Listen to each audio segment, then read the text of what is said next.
முடியாத வலி வருதா? கவனிக்க வேண்டிய 5 முக்கிய காரணங்கள் இதுதான். பெரியவர்களோ அல்லது சிறியவர்களோ அனைவருக்குமே பொதுவான பிரச்சனையாக இந்த கால் வலி வந்துவிட்டது. நடந்து கொண்டிருந்தாலும் தூங்கிக் கொண்டிருந்தாலும் ஒரே நேரத்தில் காலில் பிடித்துக் கொண்டு தாங்க முடியாத வலி வரும். சிலர் அதை சாதாரண விஷயம் என்று நினைத்து புறக்கணித்து விடுவார்கள். ஆனால் உடல் சில சமயம் இப்படிப்பட்ட வலிகளின் மூலம் ஒரு முக்கியமான செய்தியை சொல்ல முயற்சிக்கிறது. காலில் திடீரென ஏற்படும் வலி பல காரணங்களால் தோன்றலாம். அந்த காரணங்களை அறிந்தால் பிரச்சனையை ஆரம்பத்திலேயே சரி செய்ய முடியும். திடீர் கால்வலிக்கான பொதுவான காரணங்களில் ஒன்று தசை சோர்வு. நீண்ட நேரம் நிற்பது, அதிகமாக நடப்பது அல்லது திடீரென உடல் உழைப்பு அதிகரிப்பது தசைகளுக்கு அழுத்தத்தை ஏற்படுத்தும். இதனால் தசைகள் இறுக்கம் அடைந்து வலி தோன்றும். சில நேரங்களில் இரவில் தூங்கும் போதும் காலில் பிடிப்பு ஏற்படும். இதை தவிர்க்க தினசரி லேசான நடைப்பயிற்சி, உடற்பயிற்சி மற்றும் தசைகளை நீட்டும் பயிற்சிகள் செய்வது நல்லது. உடலை சுறுசுறுப்பாக வைத்திருப்பது தசை வலிகளை குறைக்க உதவும். உடலில் தண்ணீர் குறைவாக இருப்பதும் திடீர் கால்வலிக்கான முக்கிய காரணமாகும். நாள் முழுவதும் போதுமான அளவு தண்ணீர் குடிக்காமல் இருப்பதால் தசைகள் சரியாக செயல்பட முடியாது.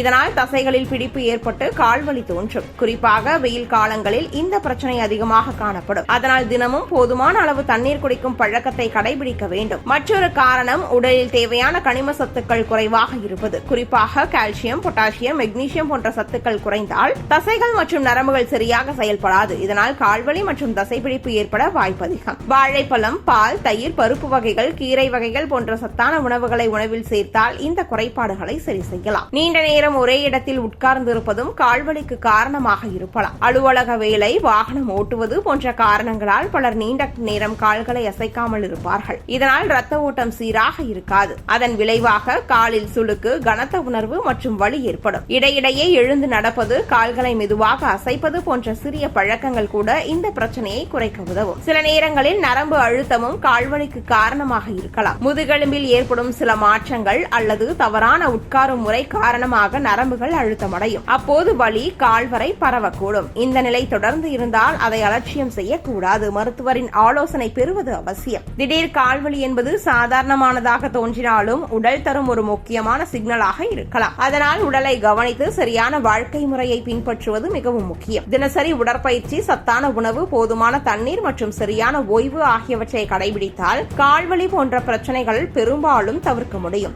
உடல் தரும் சிறிய அறிகுறிகளையே கவனித்தால் பெரிய உடல்நல பிரச்சனைகளை ஆரம்பத்திலேயே தடுப்பது சாத்தியமாகும்.